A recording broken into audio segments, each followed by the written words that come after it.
watching the disability bill debate in the House of Commons this afternoon. Been watching it for most of the afternoon, and they've just had a vote on an amendment to the bill, and it was defeated 149 to 328. That vote's just come in, and now we're. I feel like there's there was. Let me get his name. There was an MP from Ashington, and his. God, did I not write this down? Thought I had done. Lavery was his name, the MP. Ian Lavery, that's it. And he was, Mr. Speaker, man, I'm former chairman of the Labour Party, man, and Hinny. I just thought, Jesus, he sounds like a pit yacker. Now, anybody from the northeast will know what a pit yacker is. It's somebody, a coal miner. And talk with a proper Ashington accent, man. So every time he was in the northeast, if you finish a sentence, you can put man at the end of it as a full stop. That technically is a full stop in the northeast of England. So every time he said something, he was like, Mr. Speaker, man, I don't agree with this bill, man. And the whole of the House of Commons started laughing at him because every sentence was finished with man, Mr. Speaker, man. No, I don't believe in this bill, man. And all of the southern shandy drinking softies were like, oh, I say, is that one of the northerners in the house? So just having a quick look. We'll get back there in a second. I want to get back for the vote, but I want to get into the comments. We'll get into the parish notes in a moment. We'll also look at varying things. We'll set out the Simon for this evening in the body of the kirk, so please welcome. It's a bit sweaty in the body of the kirk this evening because, as you know, no aircon in a bloody church. It's freezing enough with God just being upstairs. So we're going to talk about Les Griffiths' first one in the body of the kirk tonight. I think, is it not a bit too warm for Battenberg? Can we not just lay off the Battenberg tonight? Can we not give away free ice creams, free fab lollies or something? Because I do think we need it. Because, they're saying it's hotter than hell, but that's just, that's because they're changing everything because it's now fear porn. Everything's fear porn. But Les Griffiths has passed a comment saying 3 arrests of hospital bosses in the Lucy Letby case. Big development. Yeah, we're going to talk about that tonight, Les. Stuart says, oh, evening, Reverend. Looking forward to more ranty rollicks. Good to see you're on the mend. Just finished catching up on the Lucy Letby news. I'm interested to hear your take on it. Well. Yes. Standby caller. Standby. Oh, what are they doing? Oh, bloody hell. Hang on. Votes coming in. So the amendment was defeated, obviously. Oh, wait, man, put it on the screen. You're wrong. MPs vote to pass welfare reform bill. I'm getting all the breaking news alerts. Just shut up, man, and put it on screen. You're the bloody BBC. You're the national broadcaster. Well, maybe not, because you're shite. Oh, no, well, we've got some tart in glasses now standing in the dispatch box going, oh, just give us a fucking vote, man. We're intelligent enough. And put your chebs away, for crying out loud. Fucking parliamentarians. Getting them out for the boys. Oh, she's a Tory. Oh, well, I never. No, I didn't. So, come along, give us the numbers, you tart. Are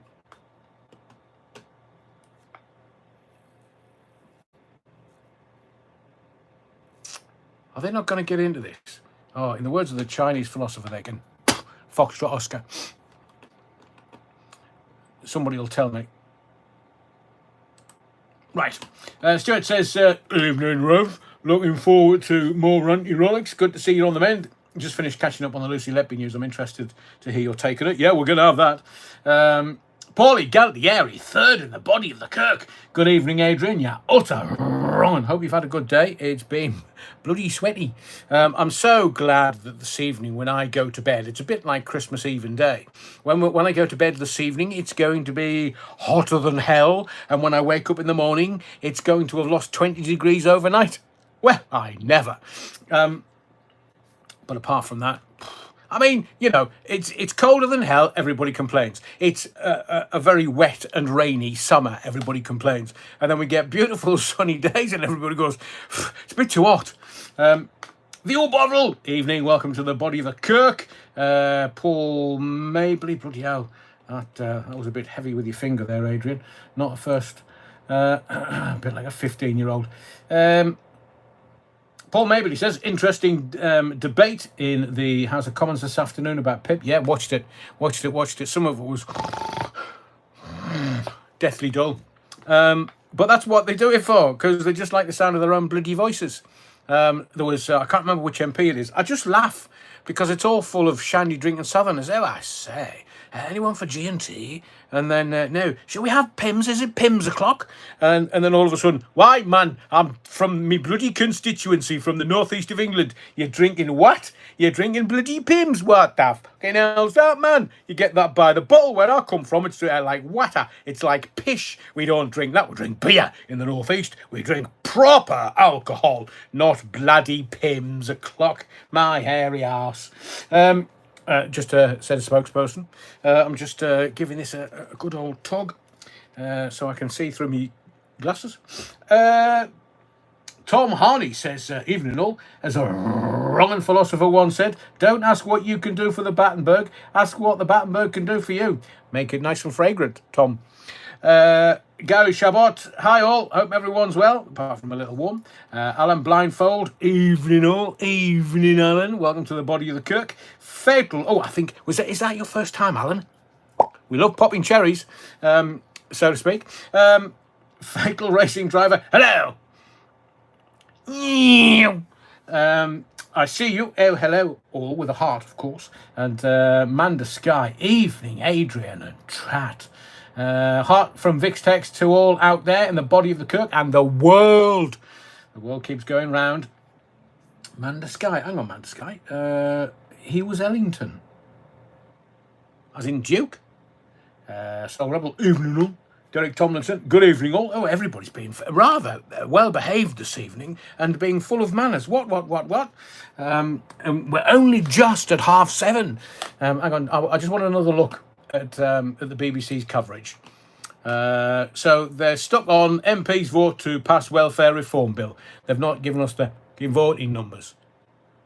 In the words of the great Chinese philosopher, bastards.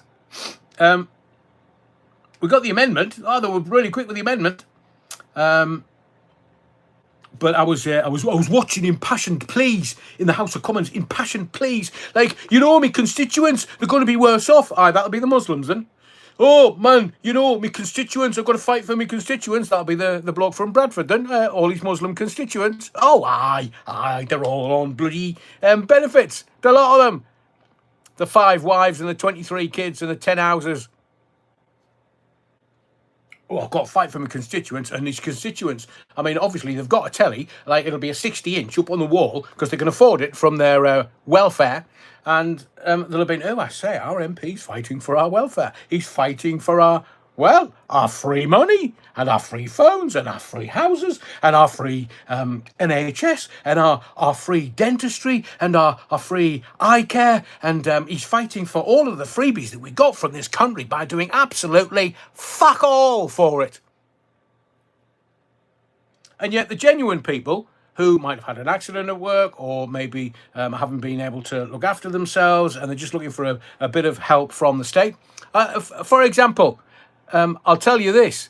I've worked all my life. I've worked for 50 years. And would the state help me when I needed help? No, because they said that me wife earned too much money. She earned over 16 grand a year. Yet these fucking Muslim types, they're getting free. 5 wives, shagging every day, fucking kids coming out their ears, and they want to take over the place because it's free. It's free on the backs of me and you. And when we need help from the state, can we get it? No. because the state doesn't like white people, ginger white people, and ginger white people from fucking Sunderland. Bastards. You see, I watch the telly all afternoon. I don't swear once, and me Tourette's kick in. I need to leave that alone. Not me Tourette's. Watching the telly. Does Adrian talk about you-know-who? Yes, I do, Phil. Sean, how do everyone? Right, we've got through all of that. Thank you for all your kind words, even Burlington Bertie. Give us your opinion on the Welsh tourism tax, Adrian. What, do you get free sheep in Wales? Sandra Whittam, it's posted. Sandra, what was it? Can somebody post it in the chat?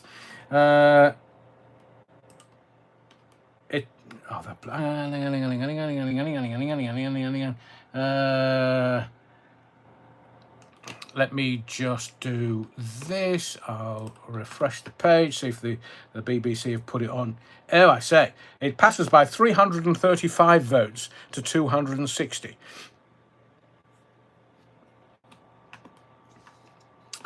Kemi not good enough. Well, she's been in the House of Commons. I don't see her doing much work. Certainly in an afternoon on an afternoon like this. Are they passing around free ice lollies? Maybe they could come round our house, your house, everybody's house, and just knock on the door. I will say that this is. I mean, there's been concessions made by the government, and quite rightly, because do you know what this is all about? The government, that's Rachel from Accounts and Keir Backdoor Starmer, because let's face it, he took us into the EU via the back door, so he will ever be known in my house as Backdoor Starmer. And he's the king of Coca-Cola. And he is decided that they need to save £5 billion. So what are they going to do? Well, they're going to stop some benefits for people because they say, no, they're at it. Not the Muslims, white people, white folk. The indigenous population of these islands. And you can tell the indigenous population because they're ginger. That's who we are. Not because we've been sticking our head in a bucket of shite and got rust on the top of our head. No, the gingers are the true indigenous population of this country. Indigenous. So they've gone, well, we need to save $5 billion. So what we're going to do is, we're either going to have to raise taxes at the end of the year, or what do? Well, we cut benefits for the slackers, not the Muslims, the slackers, the gingers, the slackers, all of them, the white people, the slackers, the middle classes, the slackers. We're going to do them. No, we can't do the Muslims. We need their vote come the next general election. So, bring the boats in. Yeah, 20,000 or 40,000. Can't keep up with it. So they, I'll tell you this. So Backdoor Starmer, why doesn't he stop all the funding to Sniffy Zelensky and Ukraine at $3 billion a year? Look, 2 years and you've got that $5 billion back. Now, I'm not the brightest button on the blazer, but look, I'm better than Rachel from Accounts because I've worked out that 3 billion years is 6 billion, which is more than the money she's trying to make up because she's trying to cut the benefits. They're evil, this government. They are evil, abjectly evil. And do you know what else? It's WEF. It's the WEF. It's the World Economic Forum. It's the Davos. I mean, Glastonbury was the Davos of the UK. Now that we know what they're up to and putting politics in their songs. Aye, death, IDF, death, IDF, death, IDF. Really? You fucking morons. So I'm pleased to announce that it looks like his musical career's over. Couldn't have happened to a nicer couple. At least they're no soft sell, are they? Soft sell, knock them into a cock hat. Yeah, Dave Ball on keyboards and Mark Armand on vocals.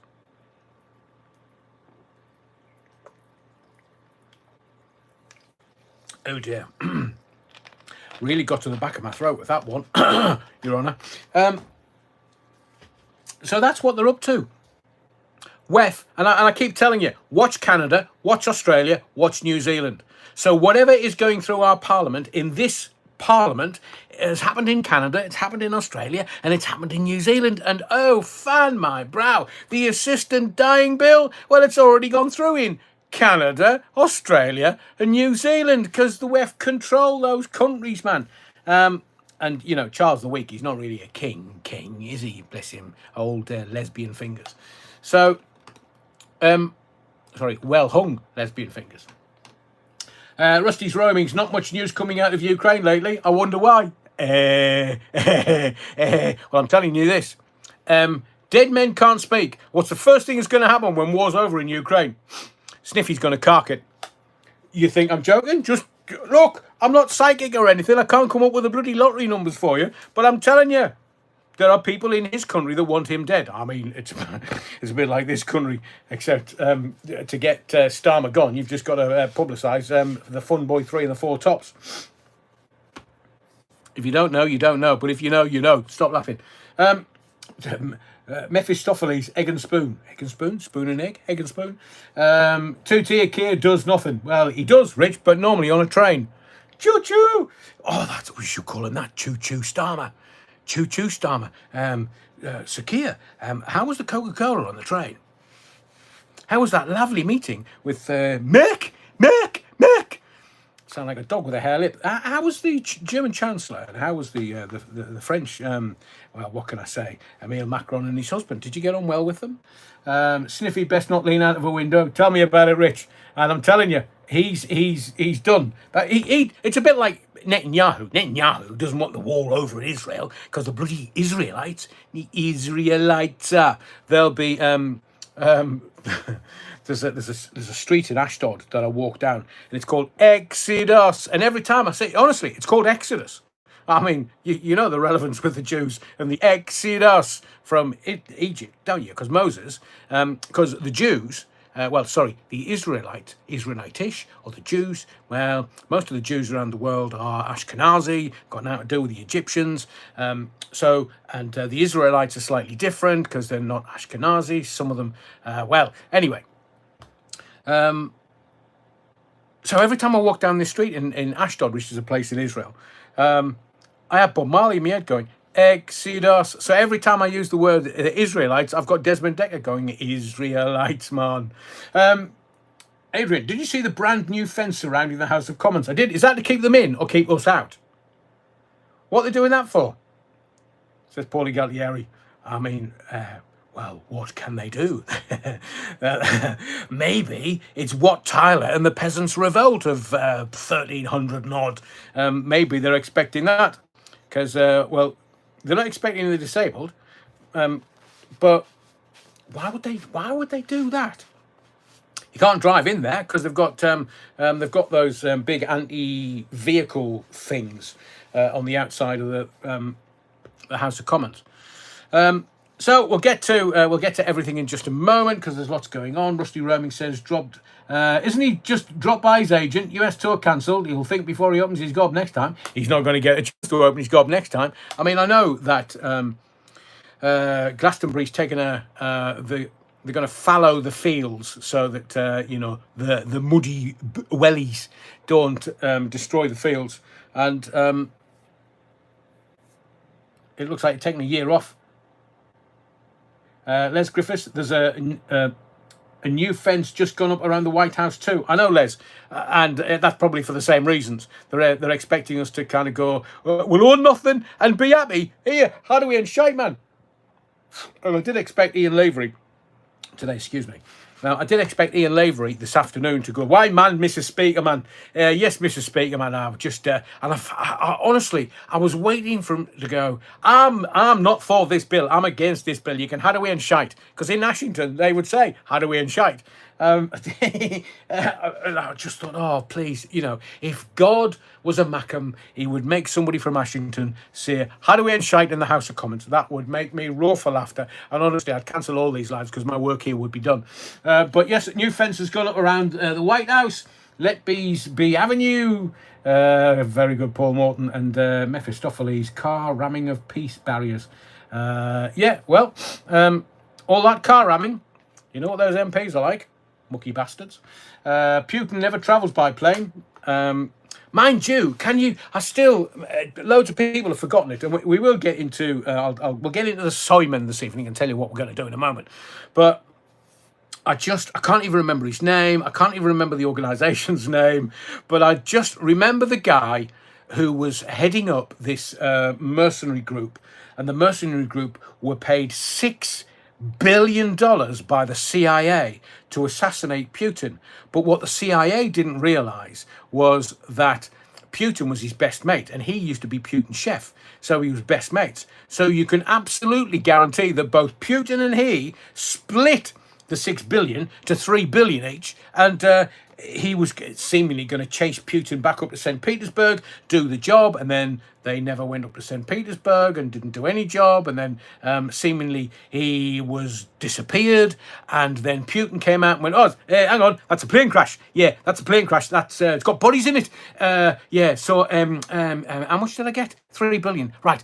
So that plane with bodies in it is obviously the bloke from that organisation that was supposed to assassinate us, and obviously the plane's burst into flames, man. So do you know the $6 billion that the CIA gave him? Well, it's obviously gone up in flames with the plane and him and bodies and everything. Do you think everybody worked it out? Les Clifford says an EBS trial is coming in the next couple of weeks. Coincidence? EBS? English? Go on, Les, tell me what that is. Andrew says, I can see it. The Wagner group? Yes, that was it. I can't remember Putin's chef's name. Wagner group. Thank you, Rich. Thank you, Kaz. Yevgeny Prigozhin. Did I get that right? Yevgeny Prigozhin. No wonder you couldn't remember his name, said Rich.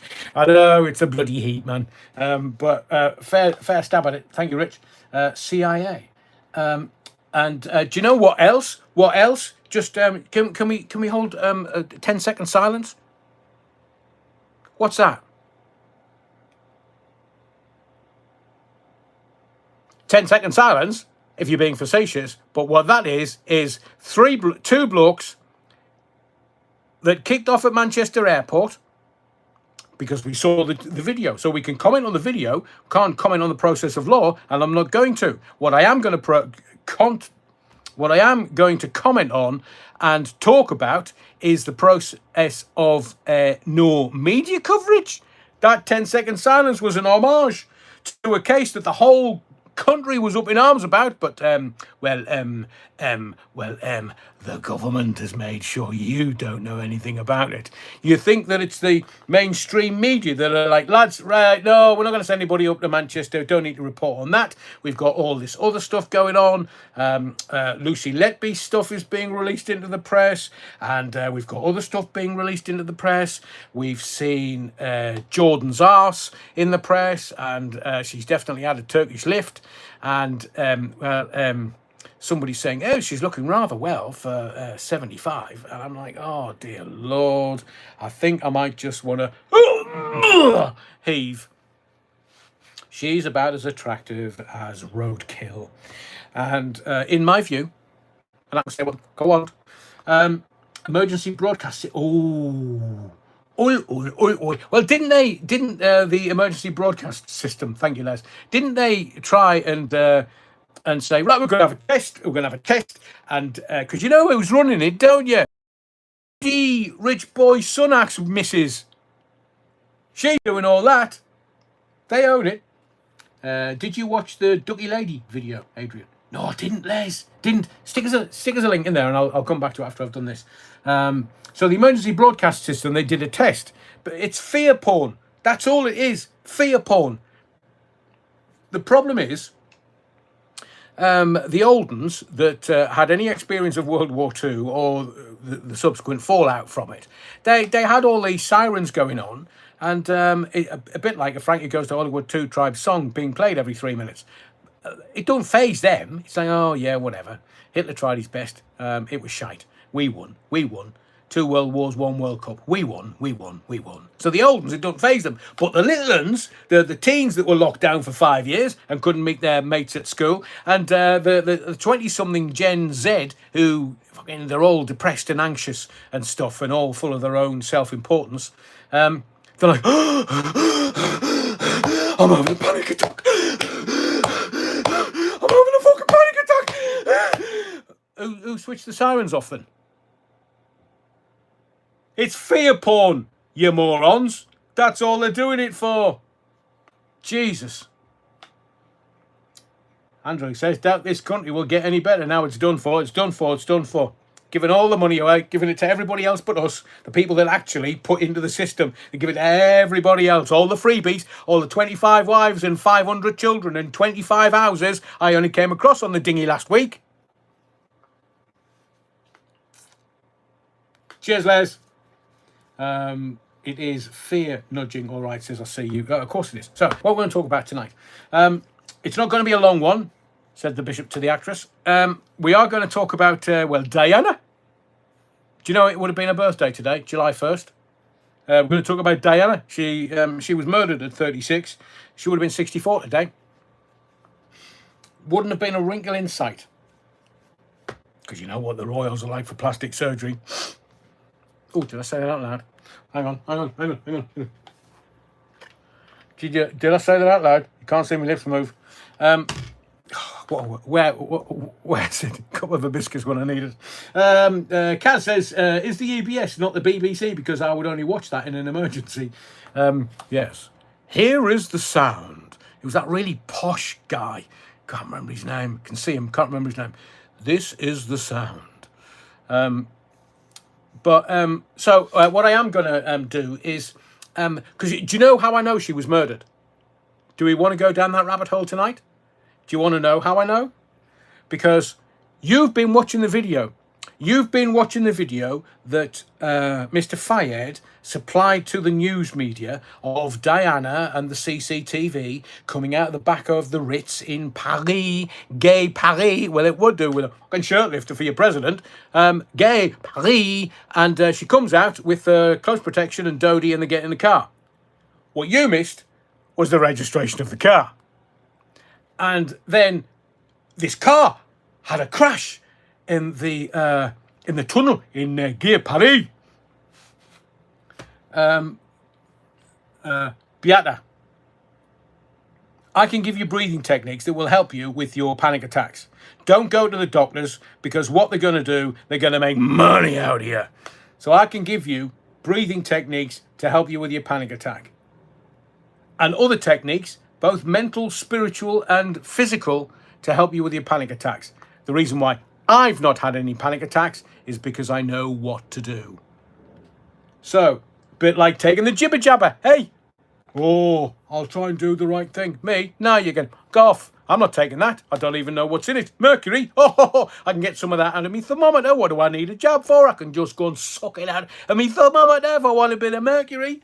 Mind you, it is a great wheeze. You know, if you want to make somebody literally shit themselves instantly, put a tiny little drop of mercury in somebody's drink. No, I'm not suggesting you do this. I'm not suggesting you do this at all. But it has been done in a circle of friends that I was with. And literally, the tiniest bit, the minute you imbibe it, the body goes, whee! That's poison! Woo-hoo-hoo! Bomb doors open. There you go. Spend the rest of the night in the toilets. Oh, Rich. Protect and Survive was narrated by Patrick Allen. Any connection? Oh, he's probably a long dead uncle or something. His voice is, this is the sound. Very posh and beautifully what can I say? The timbre of his voice was warm and rich. I saw him in some kind of 60s. Can you remember Department S and all that kind of stuff? The champions. Oh, Alexander Bastido. Now there was a proper woman.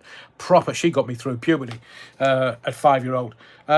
So the champions in Department S, he was that kind of actor, Patrick Allen. He would appear in those. Oh, hello. Yes, General Allen, yes.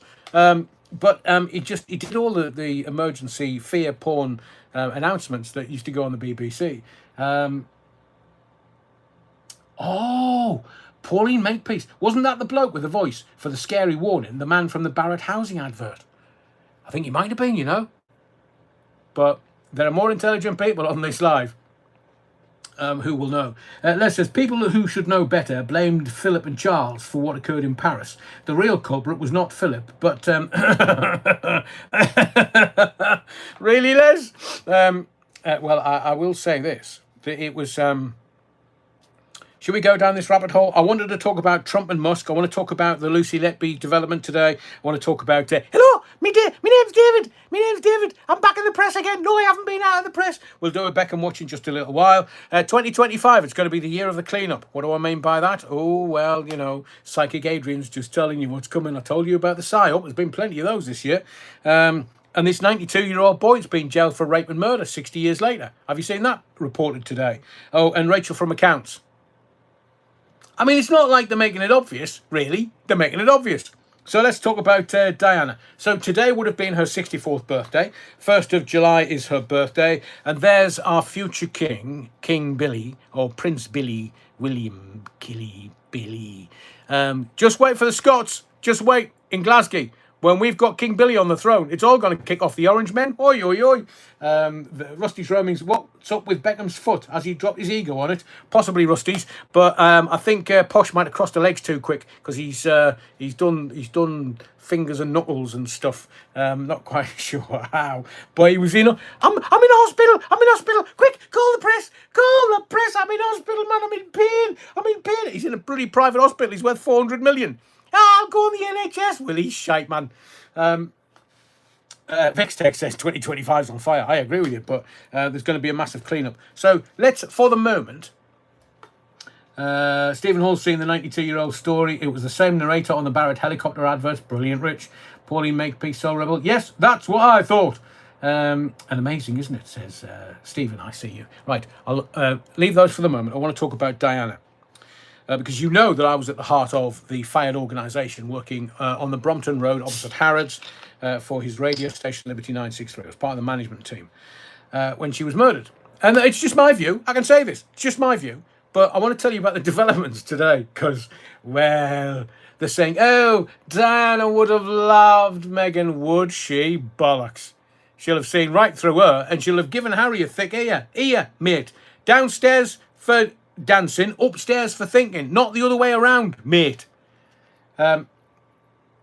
Still watching on the train, Stephen. Brilliant.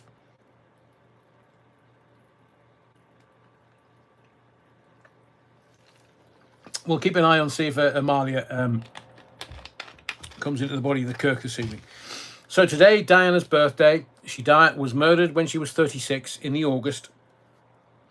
Made her 36th birthday. And Prince William today, I thought was very touching. He's honoured.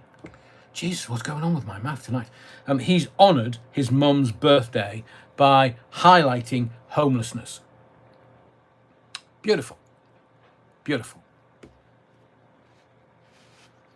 The homelessness and AIDS and care and empathy and compassion was a mission close to her heart. So was banging anything that moved, like a barn door in a storm.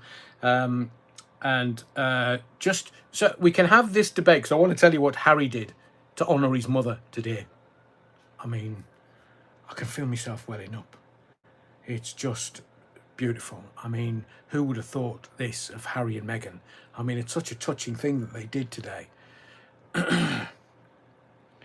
How do you think Harry and Meghan honoured the birthday of his mum, considering the amount of time he uses a fucking name every time? Oh, me mum died.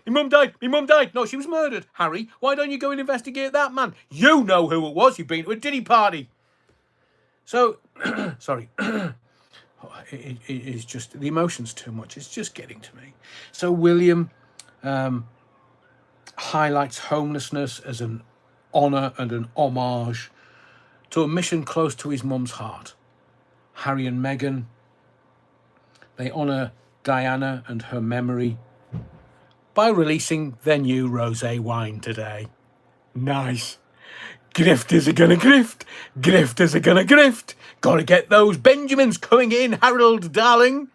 So there's William on the one hand, you know, just really doing the right thing, an honourable thing in remembering his mum. And there's Harold, Whinger, just him and his missus, they launched their rosé wine today. Holy Jesus, Harry, man, what were you thinking? Well, you obviously weren't. That's why you married Meghan. As William told you, no, don't be thinking with that. Don't be thinking with your schmeckle. Take a bit of time. Because William had worked her out. So had the intelligence services, by the way. And I'm trying to work out how I can get you these pictures that have been banned. Not in my house, you haven't. Oh, I can get those pictures for you. Terry Wookford, I hope it's a decent wine. Then Terry, behave. If you drink rosé, I'm going to ban you from the chat. All right. Say it once, and then I won't banish you, because rosé wine's for girls, man. It's for girls. Don't drink it, Adrian. Never have done. Never touched it. Honest, Your Honour. Mephistopheles. So have they housed British veterans? No. Oh, Martin P, you utter wrong and relabeled Little Wine. That is proper funny. I see you agrees. Terry says, behave, tarts drink rosé. I prefer red, but we'll drink rosé to get in someone's pants. Great minds think alike, Terry. I do like a lovely Chateauneuf de Pape. Aid, what was the buzz around the Al-Fayed organisation at the time of her death? Must have been mad. It probably was, Rich. So there you go. You've got Cain and Abel, and you've got one brother going, I want to, honour my mum's memory. I want to do something with the homeless and highlighting a mission close to her heart. And there's the other one going, right, how much money we're going to make, man? How are we? Let's flog some wine, darling. So I'm going to throw this one out for you. And tomorrow on X, unless I do a video on here, I'm not quite sure how I'm going to get around it. But I will actually name Harold's dad as the 18th Duke of Pembroke. Go and do your research.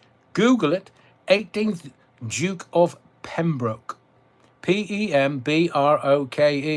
And tell me they don't look like two peas in a pod, man. Even more than yes, that Hewitt chap, her horsey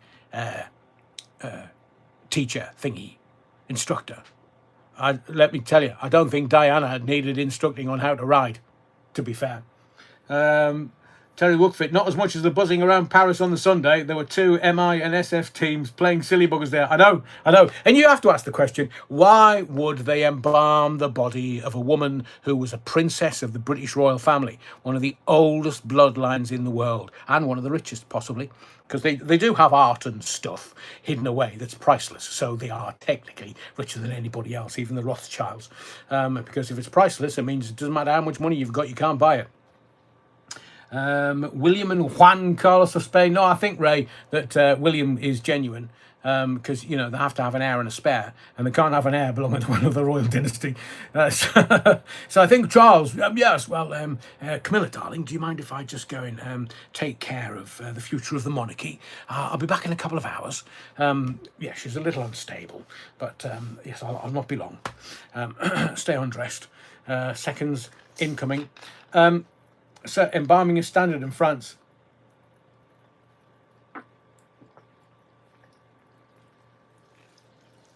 Little convenient, that, Terry. I mean, you and I know how many intelligence in services. There was Mossad on it, there was the Americans on it, there was the Brits on it, there was multiple Brits on it. Has anybody done a DNA test on Harry? Vix text, I will tell you this. There was an absolute stink around when Harry was playing polo. And when they take a break from give the horses a rest, and you go in there and you put your heels in and stuff, and there was a guy there saying, here, see, to these girls, see if you can get a cut of Harry's hair, and we'll do a DNA test. Oh, it went absolutely nuclear. The royal family went nuclear. The press went nuclear. And this guy was like, no, it was a joke, man. It was a joke. I was just asking for a friend. I was just asking, anybody got Harry's hair? And he was told, off you go, Bonnie lad, by gentlemen in sunglasses in the evening. Yes, Des, you're late, you're on. William Alexander Sidney Herbert, 18th Earl of Pembroke, educated at Bryanston and Sheffield Hallam University, where he won a first in industrial design, and shagging Princess Diana at the time. Excuse me. I'm going to say Derek Tomlinson, Cypriot white wine called Saint Panteleimon in the UK military bases was called Pandemonium. A great shit, seemingly. Mephistopheles. Hang on a second. So you're telling me that the 18th Earl of Pembroke was James Hewitt's father? Oh, yeah, man. Well, I know. Look, the problem was, for Charles, do you go with duty, as his mother did? And remember that the rich and the wealthy, no, the wealthy rather than the rich, there is a difference. So the wealthy, they plan for 3 generations. Everybody else plans for a Saturday night. So the Queen planned for 3 generations. Look at what she did. So she had her children, Charles and Anne, and etc. And, Porchy's boy, Andrew, who's still in the shite, by the way. And young Edward the Third. So that has her children, and then her children have children, and now we're looking for, so that's 3 generations, and it won't be long before George and all the others start knocking the kids out, and then William will have 3 generations. He's got his family, and the wealthy have numerous kids. Ask Elon Musk. Mark Bryden, yes, Charles the Weak, as given that epithet on this show when he became monarch. Rich, he had the chance to marry Horseface years before Diana. That poor girl was just used as a brood mare. Agreed, Les. But let's have a look at why I believe she was murdered. And it was very simple. If you look at, it was at Hasnat Khan, she was trying to have a real deep relationship with him, and obviously wanted to be babbied up. He's a surgeon, so he's worth a few bob. Welcome to the body of the cook, Andrew. No need to apologise for lateness. We'll get you flogged later, don't worry. And she was looking for, and there's Dodie, because Daddy was a billionaire, so the money would have been fine. But can you imagine Fayed with a Muslim half-brother or sister to the future King of England? That's why she was murdered. She had to be taken out. She was pregnant with Dodie's child. And how do I know that? Was I in the car? No, because you've forgotten. And I know it's my job to help you remember, but 1, she was looking for a rich Muslim guy to make her pregnant and to have a child, because what did she see as the worst thing for the future King of England? Having a Muslim half-brother and sister. I mean, look at what's going on in this country now. Can you imagine if there was both future King of England and Muslim half-brother or sister? Ooh, incendiary. But that's what she was up to. So that's why she had to be taken out. She was pregnant with the child. And if you remember, and I'm going to quote her directly, on the Thursday before she was killed, murdered, taken out of the game, and look, these people are powerful. If they can murder a princess and not get found out. Was The Crown accurate about her death? I can't remember, Stuart, off the top of my head. It's a while since I watched The Crown. Yes, so Martine says she looked pregnant. So in that leopard skin print bathing suit that she was in, I know, I was working for Liberty 963 at the time. One of the presenters that I was kind of the boss of was a woman called Sally Mean. Sally Mean used to be a TV presenter for TVAM. And I said to Sally, you know Diana, don't you? She said, yeah, I train at the same gym. I was like, oh, brilliant. What can you tell me? And she said, look, I've been in that gym when she's done hundreds and hundreds and hundreds of sit-ups. I've gotten changed, and she had a washboard flat stomach. So you'll notice, it is, I thought it was difficult for a few years to get hold of this picture, but if you find Diana in a leopard skin print bathing suit, you can see from the side. That's not water weight gain. That's pregnant. She was in the very early stages of pregnancy. That's why she had to be taken out. That's why she was murdered. They didn't need any other excuse. And remember, these people don't adhere to the same laws you and I have to live by. They can do what the hell they want. They've got sufficient money and sufficient resources, whether it's the intelligence services, MI5 internal, MI6 external, foreign. So they can do whatever they want. And they've got American intelligence services at their behest. And they've got Mossad, the Israelis. They're the experts. Because look, if Epstein can get blackmail on just about every politician and every name, every businessman, every bit of Hollywood and every bit of the music industry on his list, a bit like Diddy, then they just blackmail everybody. So the world is run by paedophiles that are being blackmailed by either Diddy or Epstein or other people or the intelligence services. So she was just having her wicked way with anybody that moved. Will Carling's wife said she was to blame for the ending of her marriage because she said she was having it away with Will. And I've told you the old story, and this is true. Ask any of the England rugby boys. He was trying to show off to the England rugby boys. And they were like, no, you're not. He's like, yeah, I am. Honestly, I'm banging Diana. No, you're not. No, you're not. Prove it. And he said, right.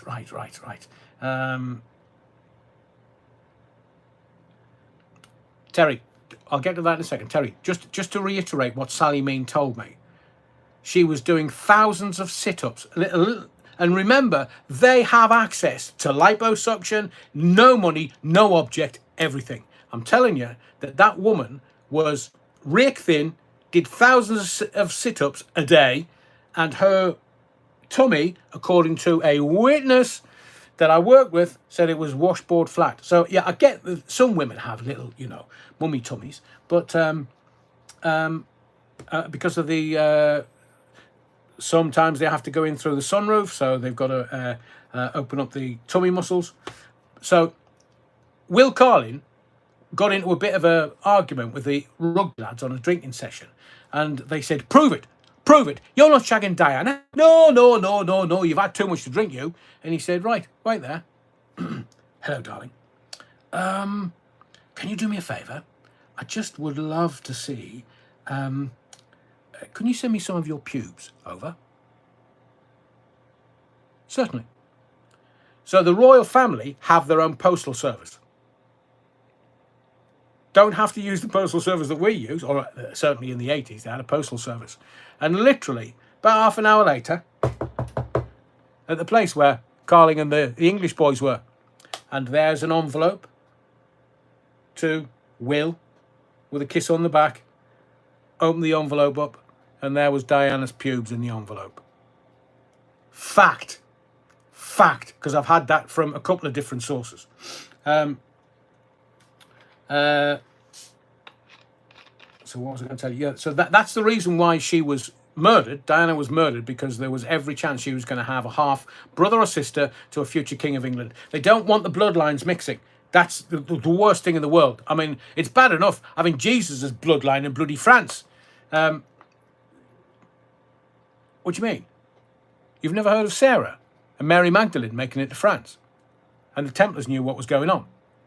Oh, maybe that's another conversation for another evening. But I'm telling you now, they don't like the bloodlines mixed. They don't like, can you imagine, Muslim and Christian?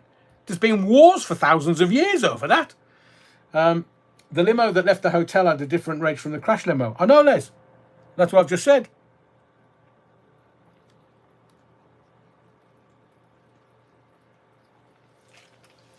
Terry, that is funny. Anyone know how to take a Mercedes engine out of a 1982 Princess? The Merovingian line. I know, Des. That's why in the Matrix, when the Merovingians come in, people don't quite get it. A Knights Templar evening, I'd listen to that, Aid. Oh, should we? Oh, Rich, what a great idea. What's Les says? Paulie Gallieri says, Les, that's a different car. Look at the pictures. The car that crashed was a S280, and the car outside the hotel, black plate, was an S600 SEL. So, how did Diana, Trevor Rees-Jones, Henri Paul, who seemingly was drunk, how weird, man. He wasn't drunk at all. But it makes for good copy today if they go, well, William did this for his mum in honour of his mum, and there's Harry and Meghan, and they launched their rosé wine today considering his mother was killed by a drunk driver. Oh, all that malarkey. Rosalind Chapel, yeah, we could definitely do that, Vix Tex. I've been up there a few times. I love Rosalind Chapel. David Icke did a good video on Diana's murder. So what did he say, Matthew? Because at the time, I have a picture of Diana with an oxygen mask on her face. The roof's being cut off the murk that she's in, and she was alive. She was still alive. And I also heard the rumour, have I got the book to hand? Jesus. you know, I'm always doing this off the cuff because I love nothing better than one off the cuff. But I've got a book, Diana's Last 24 Hours. I mean, it's only a little book, but it's breathtaking. Because, and I'll give you some insight. So I heard about Diana's murder. Apparently the car that crashed was stolen prior. When they got it back, the CIA put small explosives in the wheels, which was remotely controlled to go off on column 13.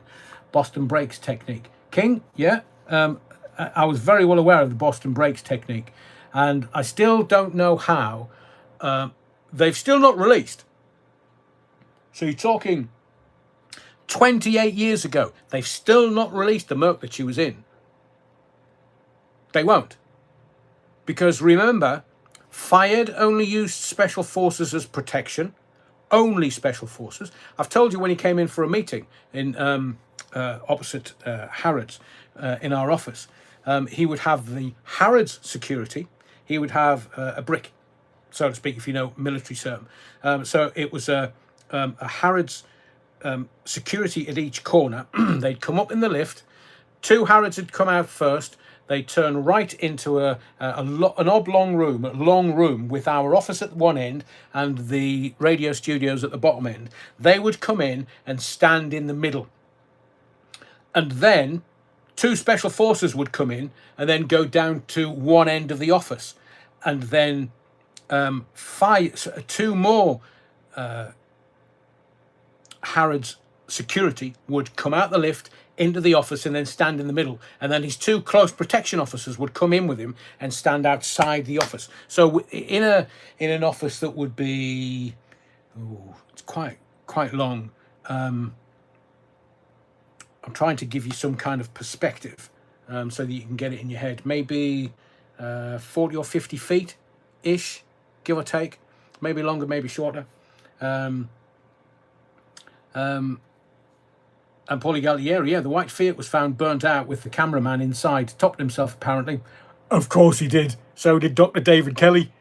And so he would come in, he'd come in the office, do his usual stuff. Self-edge, want any Viagra. And we'd have the meeting, and then it would literally be just reversed. So his 2 security would go out with him, get him into the lift. Harrods would follow quickly, then more 2 personal security, then 2 more Harrods, then the doors would close, and everybody like, whew, chairman's gone. So I can't believe that a car that was bomb-proof and was terrorism-proof smashed itself up and killed people inside by hitting some concrete. Bomb-proof. That car weighed tons. It had steel reinforcements in it. And you read the shit in the newspapers going, oh, well, the car hit some concrete, a concrete pillar, and they were killed 3. Remember footage of DeGeneres' lover in a gurney, covered over but still alive and suddenly sat upright? Yes, I remember that as well, Les. Terry says Tavares Jones was only a para, not special forces. Kes Wingfield was special forces.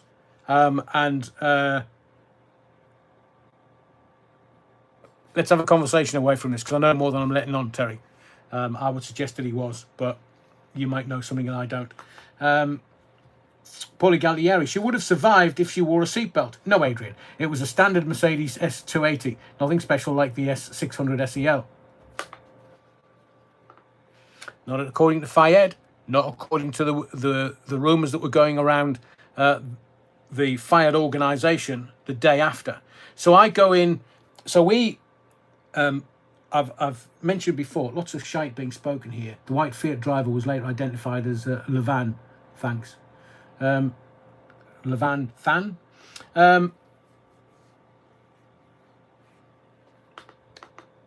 I can only give you what I experienced and what I know from that. So I was 7 floors up, 7 floors up, and I was the studios. If I'm looking at you now, so I'm looking at the microphone in the studio, and there was windows to my right-hand side. And through the blinds, I could see men walking around patrolling the top of the Harrods building, because we were on the same eye line, and they were carrying machine guns. Now, look, I might be from Sunderland, but I know what a bloody machine gun looks like. And I rang the boss and said, John, Oggy, I thought it was illegal to carry guns in this country. He said, what are you saying that for? I said, because there's blokes carrying guns on the top of Harrods. He said, you didn't see anything, Adrian. Didn't see anything. Shut up. Bloody don't say anything on air. Because Fayed thought that it was, that the attempt was going to be him, not Dodi or Diana. He thought it was him. Because remember, he was, not Haile Selassie. I always think Haile Selassie. But he was in, remember when there was a military coup and there was footage of it, where the military were on this parade past like a football stand, and the military got in front of the military stand and just opened fire. And was it the president of Egypt? I think it might have been.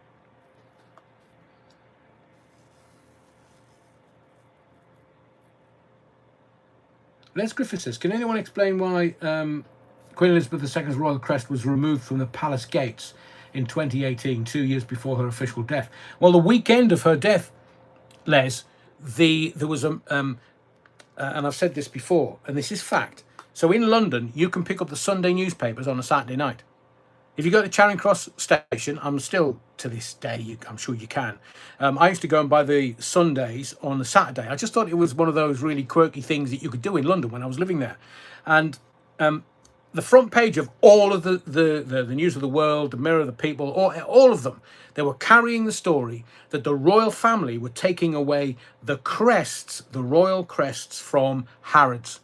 And even to this day, if you look, they've been taken away. They're not on the side of Harrods. But they were at the time, and that was a big story. That was on the Sunday morning of Diana's death, and that got lost. So the first editions coming out of London being sent around the country, if you've got one of those first edition newspapers, you will find that it was, the main story was about the royal family, Charles, Queen Mum, QE2, Philip, everybody taking away their royal favourage, their royal crests away from Harrods. But come 2 o'clock in the morning, the following morning, that all changed. So, what else do I know? I know that, again, the thing that was never reported is, oh, it'll come back in a second. It'll come back. Yeah, we're right. So, what they don't or couldn't report really was, we had to go into obit procedure in the radio station because Fayed was, and again, Muslim tradition, Dodi had to be buried within 24 hours. Same as the Jews and the Muslims, the Semite religions, the Abrahamic religions, they all bury their dead within 24 hours. But obviously Diana, Church of England. And so Dodi's body was flown straight across, and Mr. Fayed was, you know, we had to be very respectful. We had to be very aware of what was going on. And we just went into obit. And the obituary procedure, obit procedure, is that, oh, interesting, Les. The royal crest can only be removed from the palace gates upon the monarch's death, which explains the photo from Balmoral's mortuary. Interesting. Welcome, Amalia. Good to see you in the body of the Kirk this evening. Much welcome, because everybody was worried about you, asking where you were. So good to see you in the body of the Kirk. So the crests were taken away from Harrods eventually. Dodi was buried on Fayed's pile, seat, estate, whatever you want to call it, by Mr. Fayed, and we just had to be very respectful, of course, because his son had just been murdered.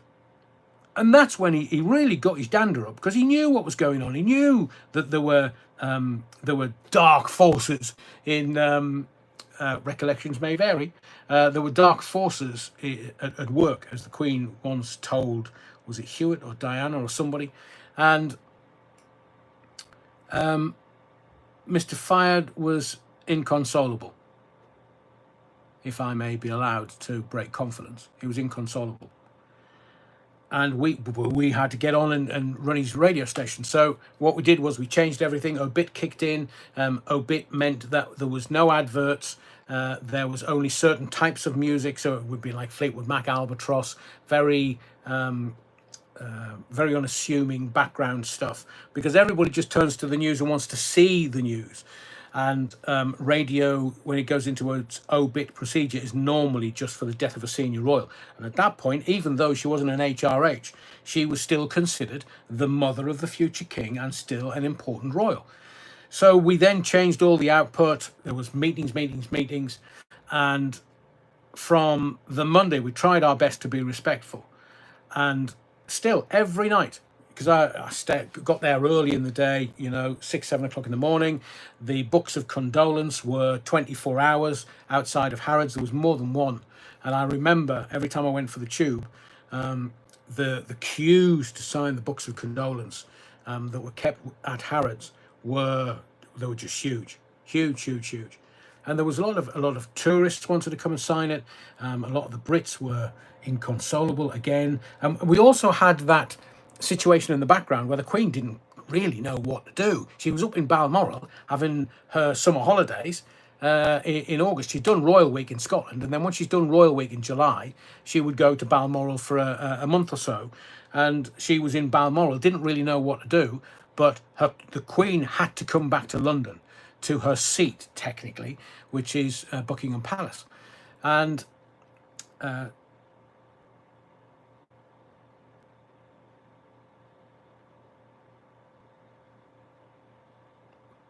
yeah, but they've not released the Merc, Paulie. Thank you for the information, but they still haven't released it. They're not releasing it to anybody. Nobody's getting to see it. Wonder why? Wonder what's involved there. Is it white marks from the Fiat with a big dog in the front? So to give you kind of an executive summary of where we are with the Diana thing, and it would have been her birthday, her 64th birthday today. I believe she was murdered. I believe that's what I was going to tell you. So this little story encapsulates everything. Somebody mentioned about her tummy and the leopard skin print swimsuit, which is online. Just look for Princess Diana leopard skin print and it'll show you. It's the side view. But what she did on the Thursday morning, she got a flotilla of the press to go out to the Jonquil, Fayed's yacht, a huge beast of a thing. And she was just sitting there, and the Crown showed this. But the Crown didn't tell you this. But the press at the time reported this, and everyone's forgotten it. Diana chatting to the photographers and the journalists, the mainstream media that came out from the shore in a flotilla of little boats, and she was talking to them, and she said, and I quote directly, "I'm about to give you a story that's going to take every other story off the front page of every newspaper around the world." Less than 48 hours later, she was dead. Just over 48 hours later. So that was the Thursday morning. I'll give you the quote again. "I'm going to give you a story that's going to take every other story off the front page of every newspaper around the world." What could that have been? Engagement? Maybe. Dodie had got a ring. But I think she was pregnant. Now, the embalming. Let's tackle that. Terry quite rightly says that they embalm in France. This is the British royal family. Nobody touches anything without the monarch's say so. That goes for the fucking French as well. Because I've told you before, the French they're not great fighters. They're not strong. They're not, if they can have a president that's got a husband, in a wig. My view. I'm allowed to.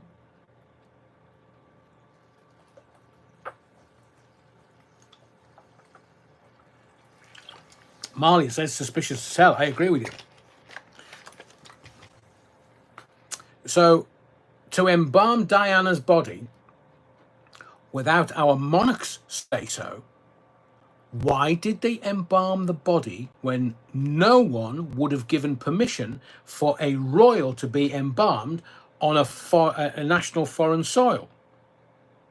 No, that wouldn't have happened. Not in a month of Sunday. Cinderella says, oh my God, I remember that. I was starting to think, I just imagined it. I knew then she was in trouble and I thought she was pregnant as well. So Cinderella, it's a direct quote. The story I'm about to give you will take every story off the front page of every newspaper around the world. And if you can get a copy of one of the newspapers, and I'll guarantee you that's been sanitized. You won't be able to get a newspaper with that reported in it. You won't. It's been sanitized. They're clever. They're with military precision. And I'd heard there were 3 teams on it. So this is all information that I've got has come from within the FIAD organisation that I've seen and heard and lived. So this is my experience, this is my information, and I'm not taking anything that the mainstream media told me. I'll take it with a pinch of salt, because I've said to you before, they lie. They lie repeatedly. The only thing that they never get wrong is the price on the front. So Cinderella says, why was she kept for nearly 3 hours in the tunnel and then driven the longest route to the hospital? They were waiting for her to die. Alan Blindfold, funny how some stories don't reach the papers like some would have you believe. I know, Alan, I know completely. And the other thing is, there was a woman, a Dutch woman, standing at the exit to the, is it the Tunnel L'Alma in Paris? She was standing there, saw everything that went on, and then they couldn't find her. Can't find her, couldn't find her, don't know where she's gone. Nicholas says, Lord Stevens confirmed that no CCTV footage that would have assisted the investigation of the events leading up to the crash and the potential involvement of various parties weren't fully explored. Of course they weren't. And the Dutch woman that saw everything she was standing at the exit and looked back down the tunnel, she saw everything. She's dead. You won't find her. Doesn't matter how hard and how many investigative journalists you get on the case. She's dead. Because nobody can find her. And without a body, there's no murder. And without a body, you can't prove anything. So,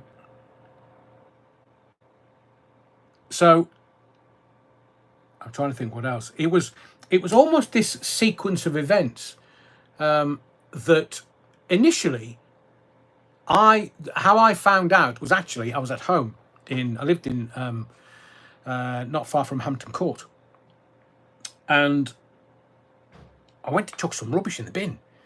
Been having a row with the missus, girlfriend, and went downstairs, wanted to chuck stuff in the bin, and I heard this thing coming from the church, just along the road from Hampton Court, and it was this weird sound that I'd never heard before. And so I went and saw the girlfriend. I said, here, open the windows, have a listen to that. It's really weird. Don't know what that is. We opened the window so she could hear. She went, that's a tolling bell. Tolling what? She said, that's a tolling bell. Remember the royal family died? So I have no idea. So we switched the telly on. This was, I don't know, 8 o'clock in the morning, really early in the Sunday morning. And obviously, it was all over the press, all over the telly. Cinderella says, what happened to the guy on the motorcycle who was said to have the flashlight that blinded the driver? I heard he was dead too. Yeah, he'll have been disappeared, just very quietly. Because what they did was, the clean-up operation afterwards made sure that we, as in you and I, wouldn't find anything to corroborate any kind of anything going on. But I'd heard that there were 3 teams on it. And each team didn't know any of the other teams that was on it. Because it had to be done quickly. And it had to be done. So Mossad were on it, the Brits were on it, and the Americans were on it. And who knows which team managed to do the do. But White Fiat owner's dead too. I mean, it's 28 years later, and if these people were maybe in their 30s or 40s, they'd be starting to fall off their perch. But most of them met very early and untimely, unalived. Epstein and the French lot, yeah.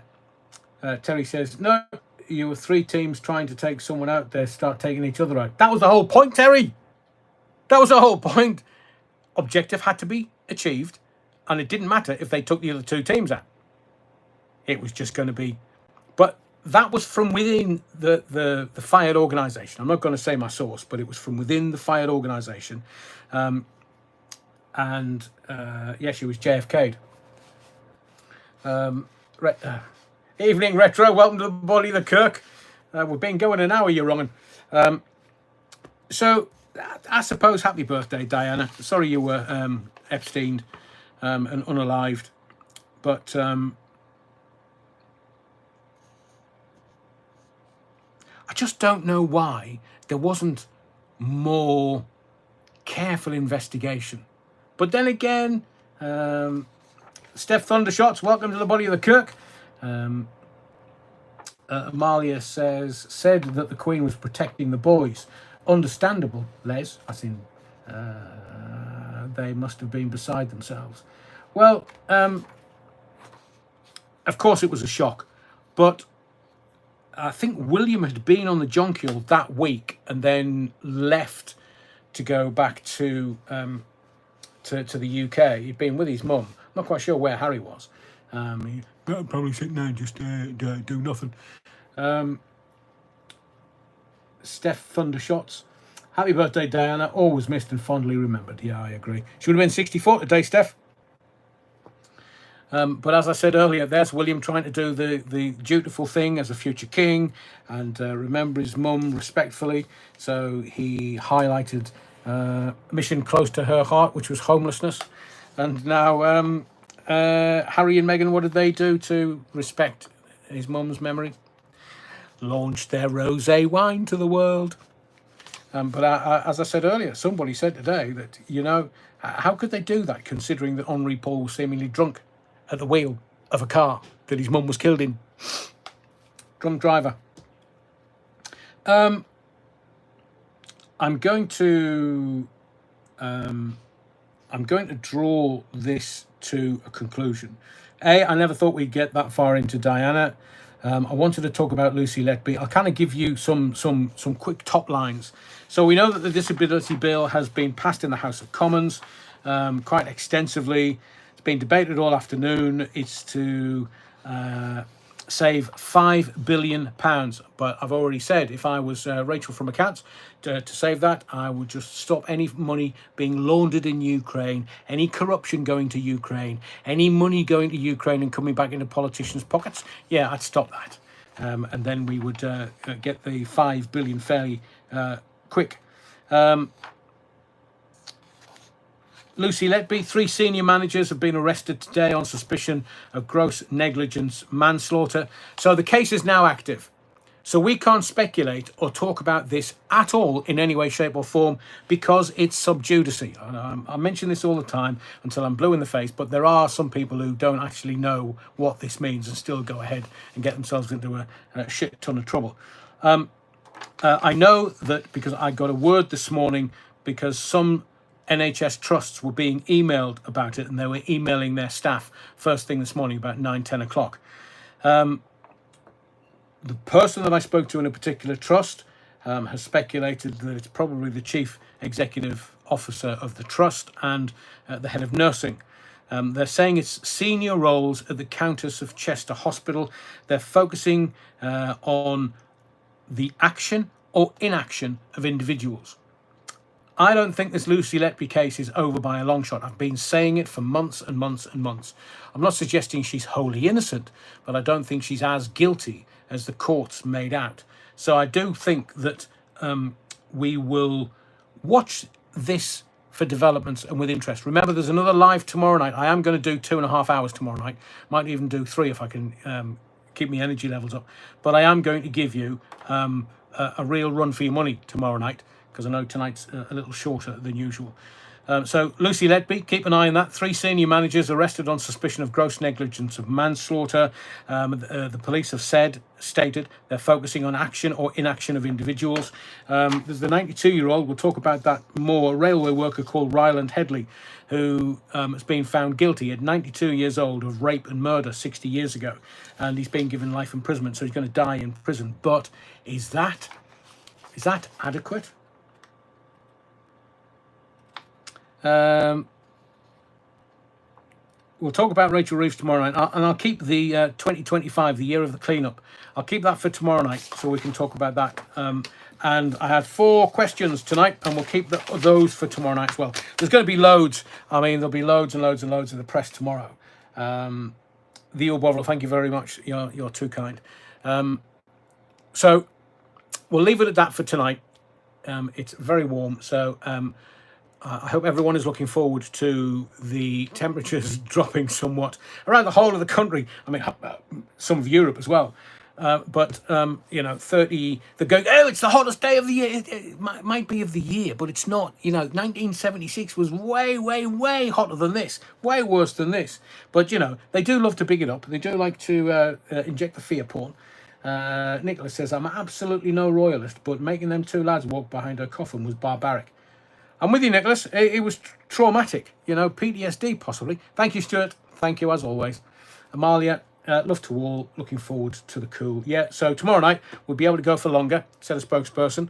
And whatever you do, wherever you go, please look after yourself. Stay safe in this heat. If you need to, cold showers during the night just to give you some respite, and then we'll get back to being English, British, and a little more temperate from tomorrow. Bad Wolf Project overnight here last night was 29 degrees. Willy waving, Bad Wolf Project. Paulie Galtieri, thank you very much. And Mark Bryden, thank you. Good night to you. My name's Adrian Allen. Thank you for your likes. Please smash the likes on your way out. We haven't quite got to 100, and I like to get somewhere near 200 for the live, because it just invigorates the it just gets YouTube looking at what we're doing and going, oh, I say there's something going on there. And where's Retro? What's he up to? I'll be in touch, Retro. And whatever you do, wherever you go, be safe, stay well. I hope tonight is not too bad for you. Make sure you've got a little Battenberg with you. It always sweetens life up. But this is not a show. This is a mission. And the mission continues. Wednesday night, 8 o'clock. Wednesday night, 8 o'clock. See you then. Thanks for being here tonight. Really enjoyed telling my stories about Diana, and we'll do a lot more tomorrow night. See you at 8 o'clock Wednesday night.